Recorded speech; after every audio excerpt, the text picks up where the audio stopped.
Today, we'll begin with a Radio Liberty article where journalists analyzed Russia's proposed peace treaty draft from the start of the full-scale invasion.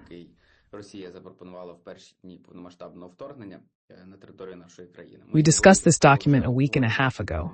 To recap, it called for reducing Ukraine's army, troops, and weapons like tanks and helicopters, banning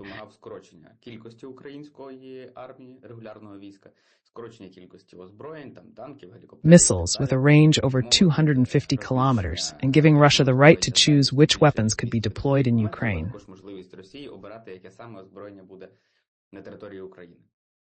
What has changed now?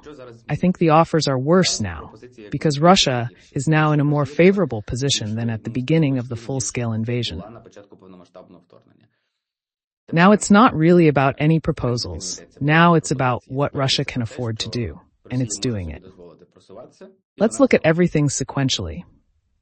As a journalist for Radio Liberty, I had the opportunity to read the full text of this document, and it should not be viewed from the point of view of what is written there and how things have become worse, because in fact, the picture is not quite the same. This is the first proposal, an ultimatum, with which the Russians came to the talks on March 7th or 6th, 2022. This was followed by the Istanbul communique, which means that this proposal was revised and discussed by the Russians. Then we reached a different, better level of ensuring our interests and fixed it in the Istanbul communique. It is often said that Putin is a logistician, and in some aspects he is indeed a logistician. Забезпечення наших інтересів і відфіксували його в Стамбульському комюніке. У нас часто говорять, що Путін легіст.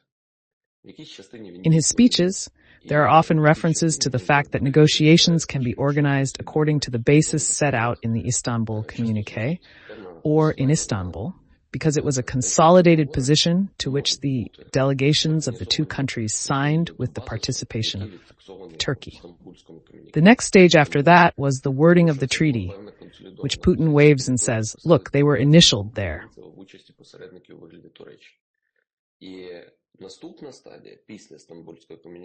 But in these versions, the situation is already different from what it was in the first version of the agreement.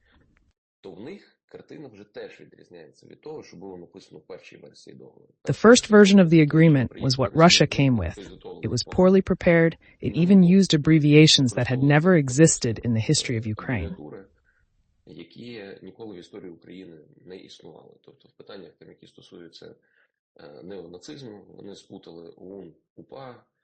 In other words, in matters related to neo-Nazism, they confused the OUN and UPA with the UNAUSO and created one common abbreviation, which indicates that those who signed this agreement, to put it mildly, did not even fully understand what they were writing about. It was a set of clichés, and the document demanded that the LDNR's independence be recognized as an independent entity. In the Istanbul communique, Ukrainian diplomacy managed to remove this fragment. In the first version of the treaty, Russia demanded recognition of Crimea's annexation. However, the Istanbul communique suggested the issue could be resolved in 10 to 15 years. The initial treaty lacked security guarantees or implementation mechanisms and essentially called for Ukraine's surrender, with Russia overseeing disarmament. Later versions included guarantor countries, making the treaty multilateral. The guarantor countries had to sign and ratify the treaty in their parliaments, which would have resolved the issue of the Budapest Memorandum, which was not an international treaty, but only a memorandum, not binding. So, thanks to the efforts of our diplomacy, the situation changed in our favor.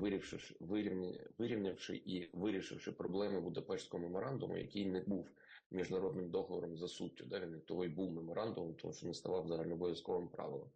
Тобто наша дипломатія... This, which appeared yesterday, or on Radio Liberty, is the worst position on the part of Russia, with which they came to the first meeting with the Ukrainian delegation 10 days after the start of the full-scale invasion. Це найгірша позиція з боку Росії, з якою вони приїхали на першу зустріч з українською делегацією, грубо кажучи, через 10 днів після початку повномасштабного вторгнення. Далі Then, after several months of negotiations, we reached a better position on the armed forces.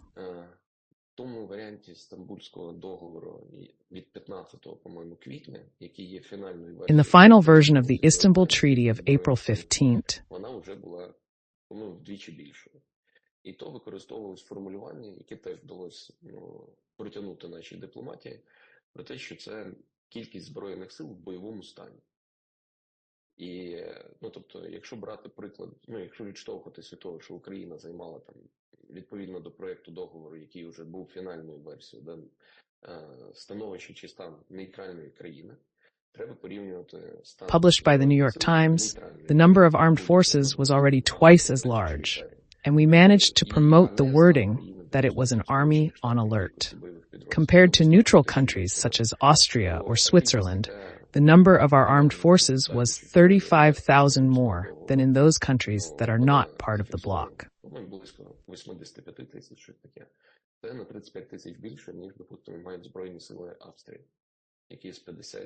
The term martial law did not mean that it was not possible to have a larger number of conscripts with relevant skills or to organize territorial defense, as in Japan, where, despite the absence of a regular army, there are many different formations.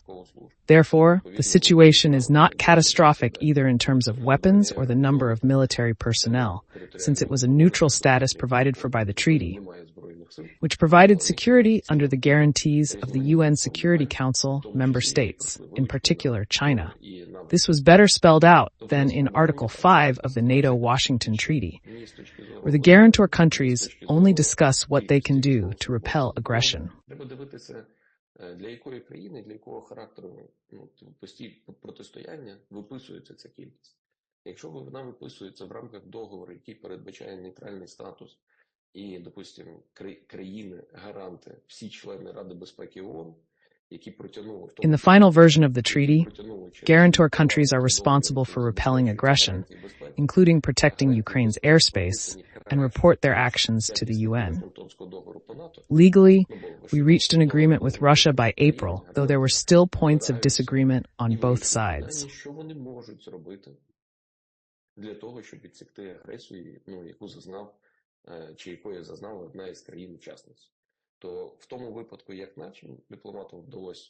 In particular, we managed in Istanbul to exclude from the communiqué provisions related to domestic policy, such as language laws, bans, or lifting of bans on the activities of certain organizations. We made it clear that we were not agreeing on these provisions, and that was right, because the agreement itself was about security guarantees and a permanent neutral status.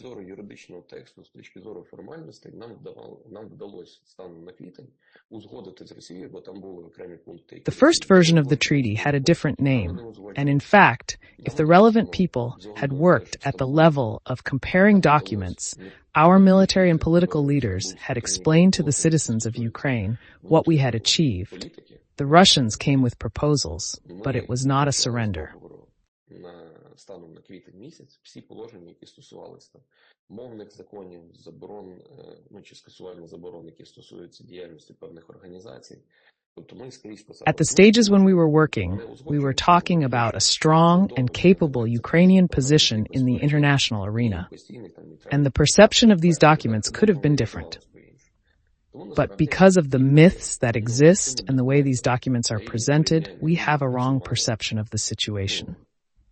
Люди відповідні арестовувачі, подаляки на той момент, наше військово-політичне керівництво працювали шляхом роз'яснення громадянам України того, що вдалося досягти, чим Росія... Therefore, Radio Liberty, or their Russian language unit, which publishes the relevant document, basically analyzes only certain details, using usually 10% of the main information. Тобто сприйняття їх було би інше. А так у нас є цілий набір міфів, і от Радіо Свобода, чи там їх підрозділ російськомовний, який оприлюднив відповідний документ. Він же ж тонкощі аналізує там, в принципі, відсотків на 10 And the only thing they show is Annex 1, which concerns the armed forces, their number, and restrictions on the development of weapons, including missiles or other weapons that could be developed on the territory of Ukraine. However, these restrictions actually already existed de facto, and they also applied to the deployment of weapons of other countries, in particular the North Atlantic Alliance, on the territory of Ukraine,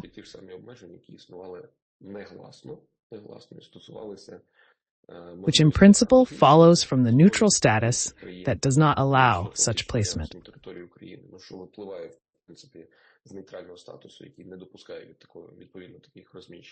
The logic is the same here, and there was a range limitation for missile-type weapons, but the same limitations existed between the Soviet Union and, say, the United States or NATO under nuclear agreements. So, in fact, there were no catastrophic provisions that were not typical for a country with a neutral status. Катастрофічних положень не властивих країні, яка має нейтральний статус.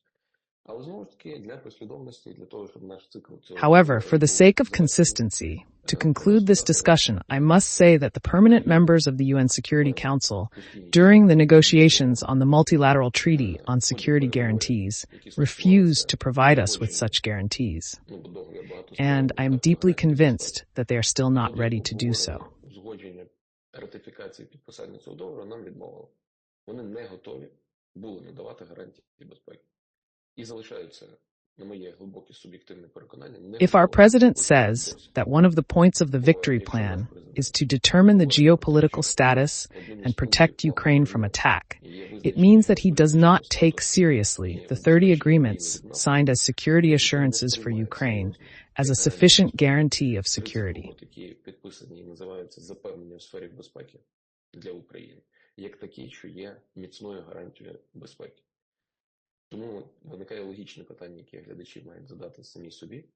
This raises a question. Why, when it comes to signing a binding international treaty, do our partners refuse, but are willing to sign non-binding security assurances that impose no obligations on them? Ми цього робити не будемо. А коли мова йде про запевнення у сфері безпеки, які не є міжнародним договором, і які не створюють для них ніяких зобов'язань, вони охоче їх підписують.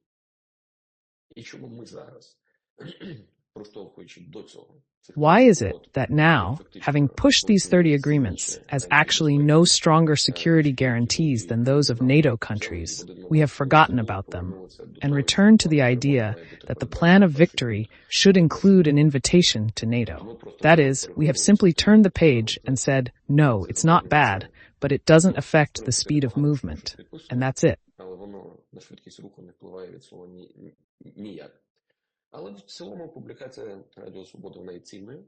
In general, the Radio Liberty publication provides almost all the empirical material for analyzing the framework within which the negotiations are likely to develop. This is the material that existed between the parties during the last years of the war. We do not have any other forms of communication or documents other than those related to the negotiations of the first 2 months of the war, including draft agreements.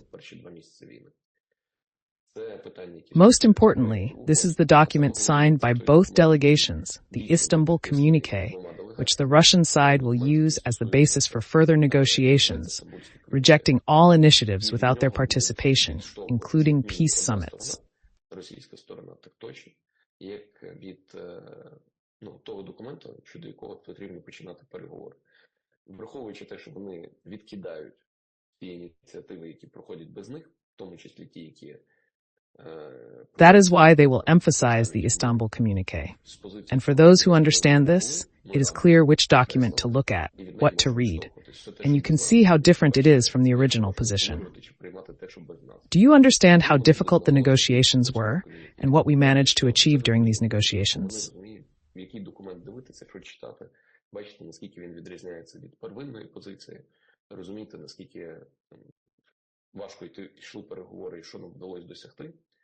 There are also answers to the question of why these negotiations failed. And let's say, given the chronology, even after the facts of what happened in the Kyiv region and Bucha became known, the negotiations continued because the parties hoped that they would be able to reach an international agreement that would be ratified, in particular by the UN Security Council, member states that ensure peaceful coexistence. Вийти на міжнародний договір, який буде ратифікований, в тому числі країнами членами Радбезу ООН, і який забезпечить мирне співіснування. The permanent members of the UN Security Council, even Mr. Boris Johnson talks about this, said that we are not obliged to do what they are talking about. We are not ready. And that's it. So I won't say that the situation with the country's position has changed in any way as of the third year of the war.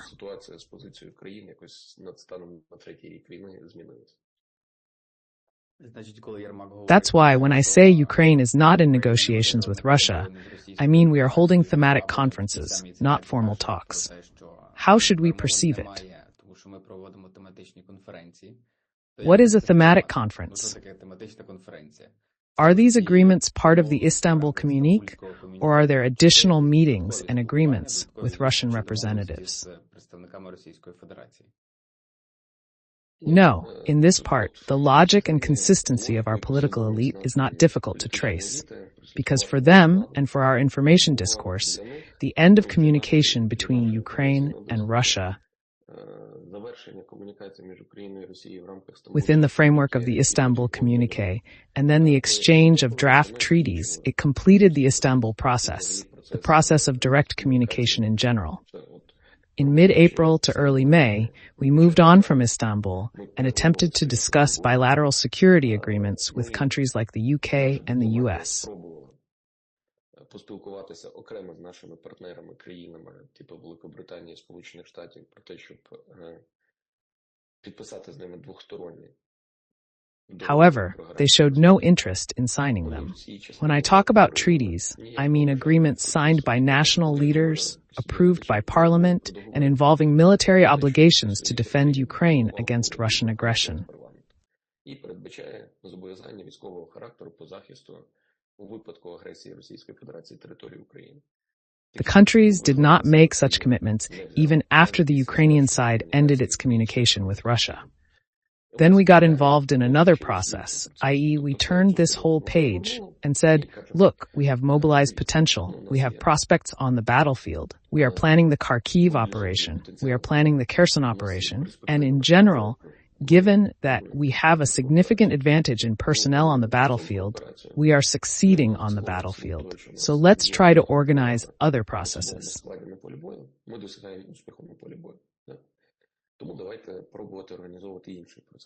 This other process was born through the concept of Zelensky's 10-point peace initiative, and then Volodymyr Alexandrovich's speech at the UN General Assembly in September 22, and then Volodymyr Alexandrovich's speech at the G20 meeting with those 10 points. Then there was the question of how to implement these 10 points. А далі, як втілювати в життя цих 10 пунктів, тут уже ми скажемо відомі. The peace summit was initially planned for the end of 2023, after a successful counteroffensive. However, the format changed over time. It shifted from one summit to 2, then 3, and now we have the third iteration, which may include 1 or 2 additional meetings.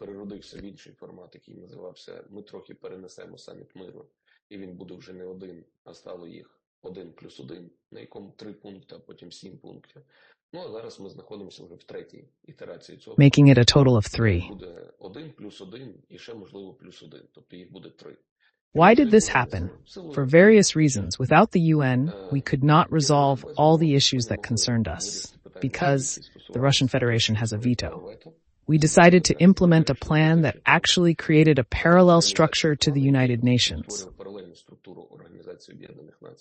The idea of our entire peace summit was that 191 countries would gather, 190 at the most, without Korea and Russia. And they will say, we are signing the peace initiative of Ukraine, Russia, get out of Ukraine, pay compensation, extradite criminals, and so on. Why couldn't they go through the UN? Because the platform has a veto, and that's it.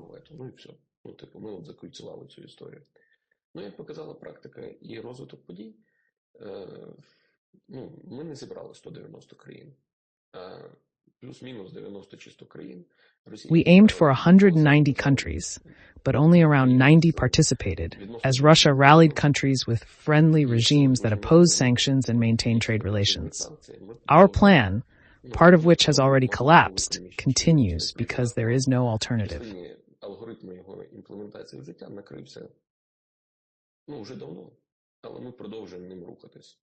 Просто того, що іншого плану немає. І механізму іншого немає. Але відмовитись ми від нього теж не можемо. We cannot refuse it either, so we are moving on.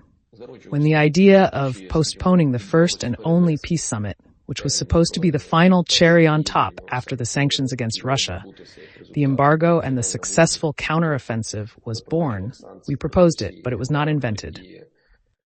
Скажімо, успішного контрнаступу, ми запропонували історію, яка стосувалася того, що ми розіб'ємо кожен із 10 пунктів.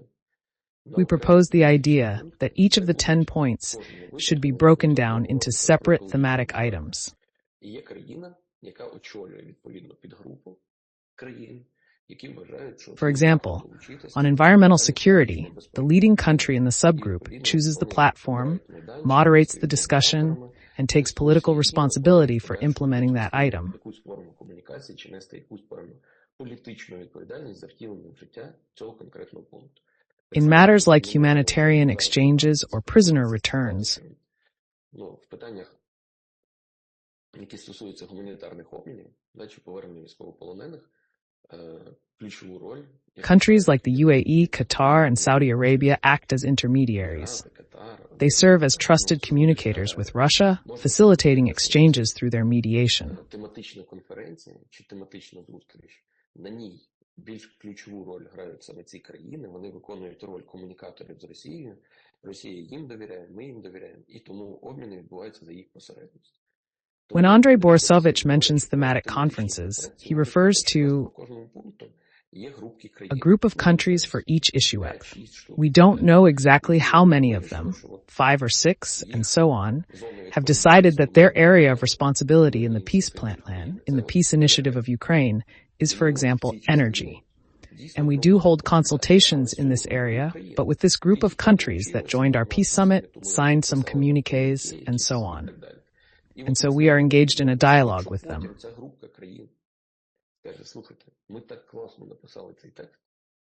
If later this group of countries decides, listen, we have written this plan so well, we have seen everything so well, let's go to Russia or communicate with the Russian side so that it agrees to some part of this story, then Ukraine has nothing to do with it.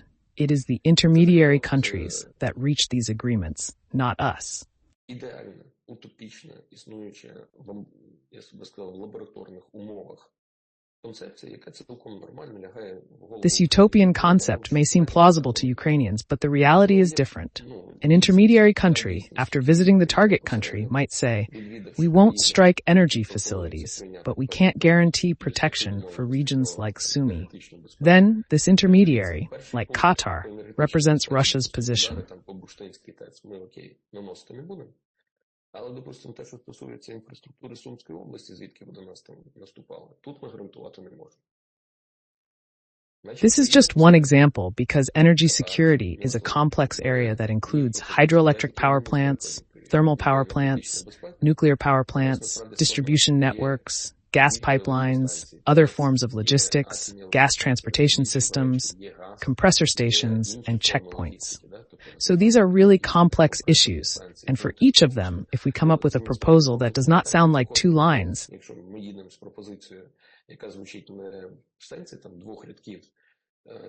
in detail, the parties emphasize that the destruction of energy facilities may lead to civilian suffering, which is unacceptable from the point of view of international conventions.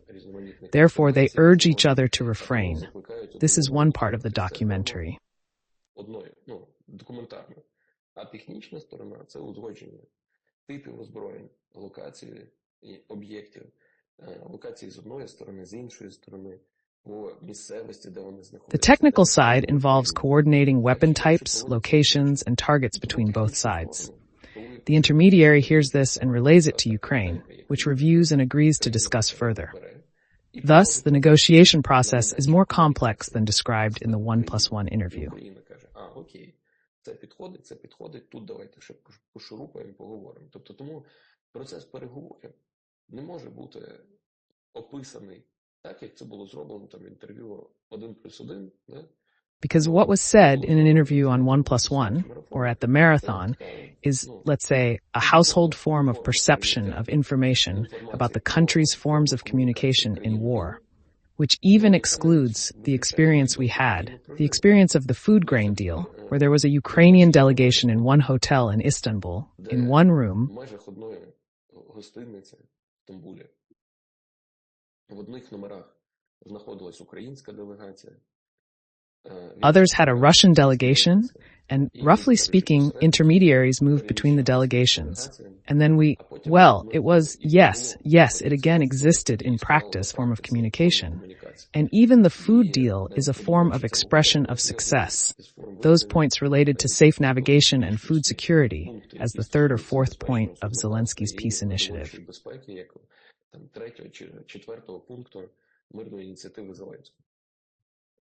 But let's leave all this aside, as Andriy Borisovich said, that these are not negotiations, but communication platforms.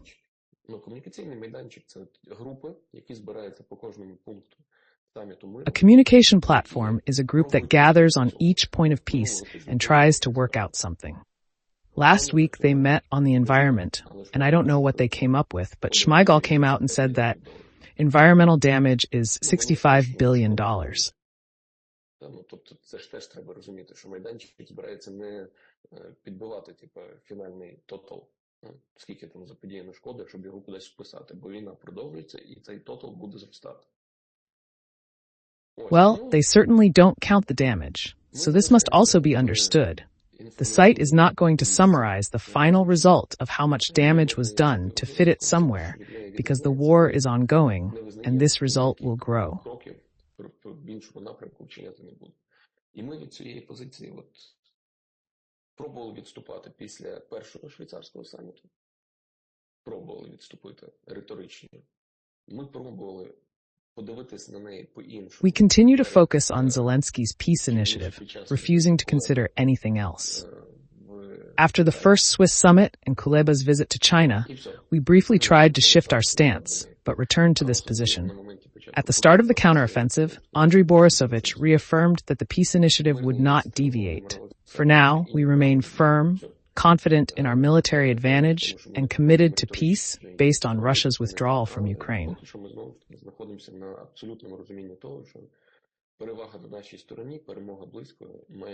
Домінування на полі бою, і наша формула миру, пов'язана з добровільним виведенням російських військ з території України, буде реалізована.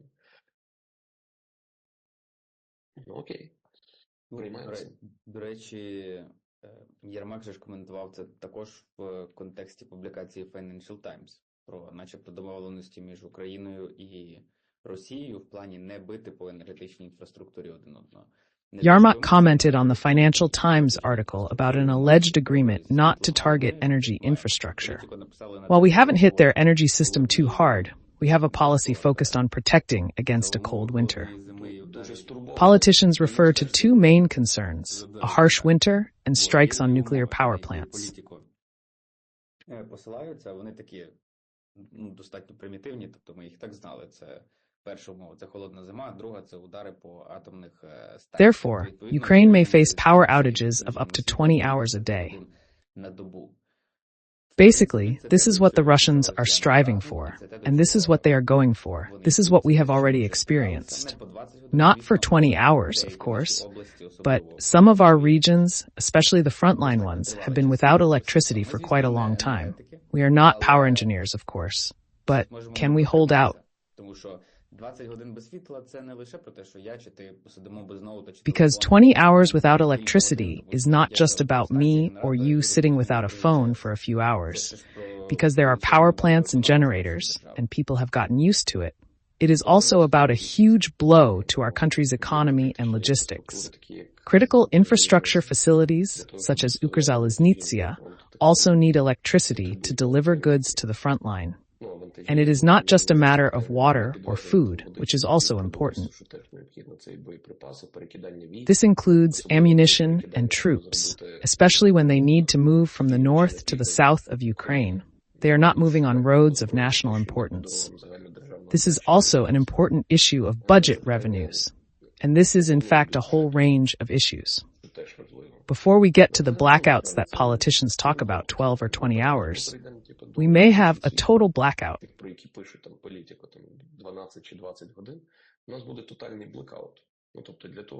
If the distribution stations near nuclear power plants are hit, the system will be unbalanced. And this unbalanced system will disintegrate first as a construct. A part of it will be taken out of operation to prevent catastrophic consequences, and then it will need to be reassembled. That is, we will be without electricity for some time. It will not be a schedule of 20 hours a day blackouts.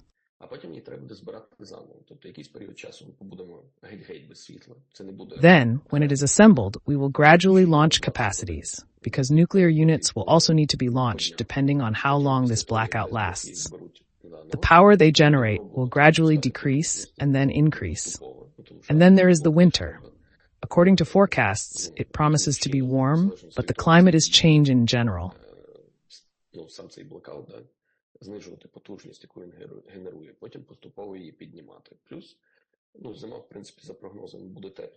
This is not the best for our territory, and it is not changing for the better for other territories, but it will still be warmer.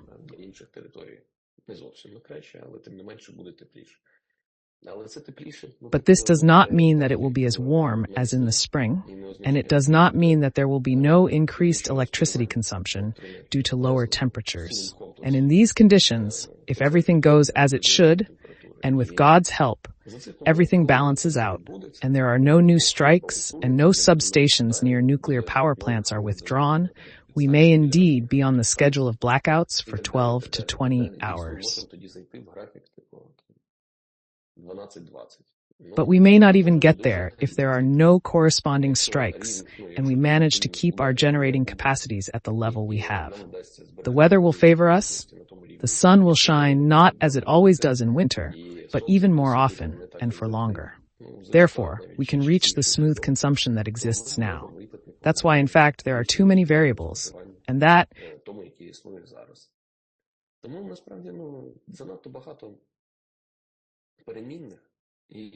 the American press publishes, or our energy companies say, should always be understood, as we must prepare for the worst-case scenario. For us, this worst-case scenario already exists, meaning that the entire system has long been in disrepair, and one or two high-quality missile strikes can put it out of commission for a certain period of time.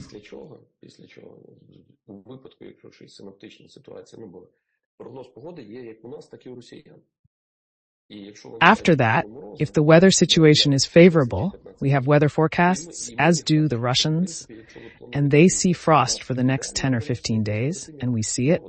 Then, in principle, if you plan to strike, it is ideal to strike just before the frost comes.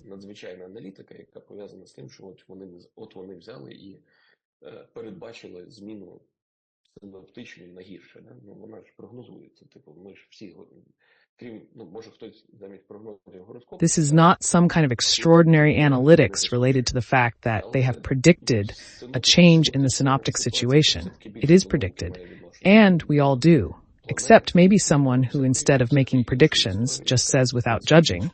But still, the synoptic situation is more of a science that has to do with planets and other materialized phenomena.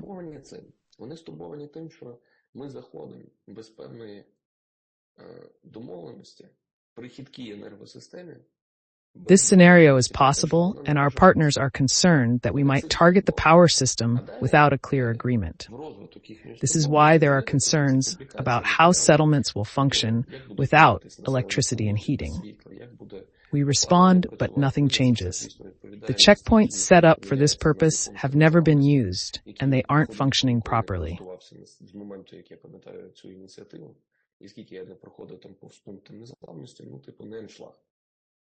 Not to mention the fact that they still need to try to turn them around.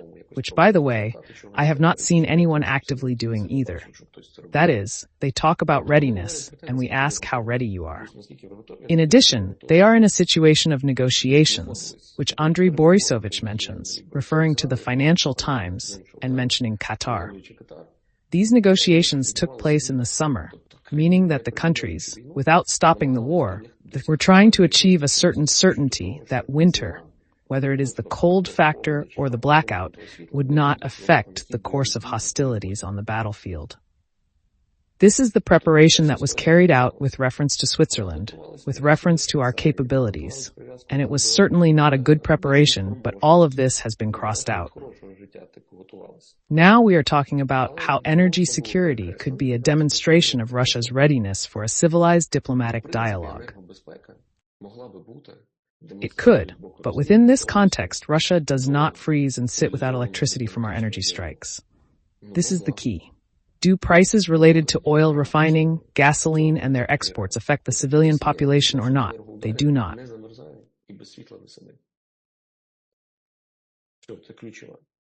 Ці ціни, які стосуються нафтопереробки, бензину, їх експорту, вони на цивільне населення впливають чи не впливають? Не впливають. Все.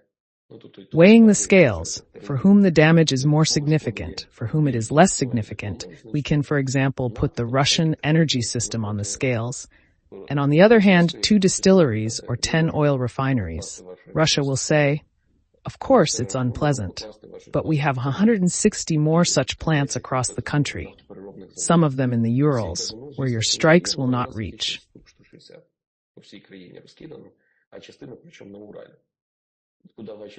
Our logistics are working, and if necessary, we can get oil products from Belarus or Kazakhstan.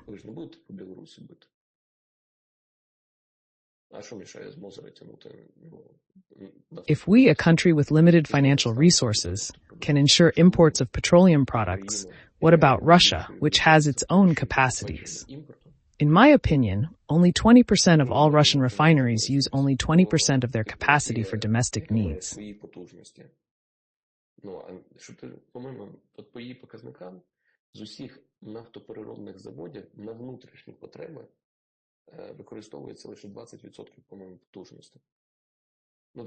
In other words, in order for the domestic market to somehow feel the situation with the shortage, we need to hit about 90% of the entire Russian oil refining complex, including those facilities where we cannot reach.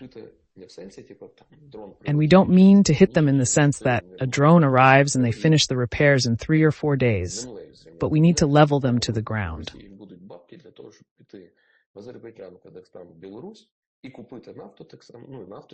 And even then, Russia will have the funds to buy oil and oil products from Azerbaijan, Kazakhstan, or Belarus, just as we buy oil abroad, without having sufficient financial resources. It's hard to say what we can put in the balance, except for humanitarianism and the weight of the intermediary countries that will take the initiative.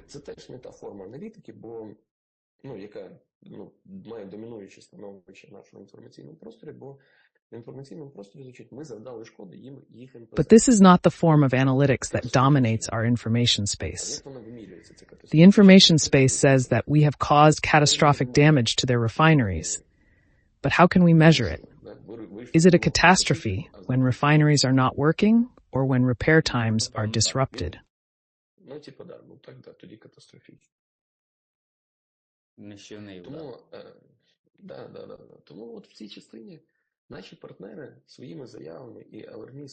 It took 3 weeks for them to be repaired, which is probably catastrophic.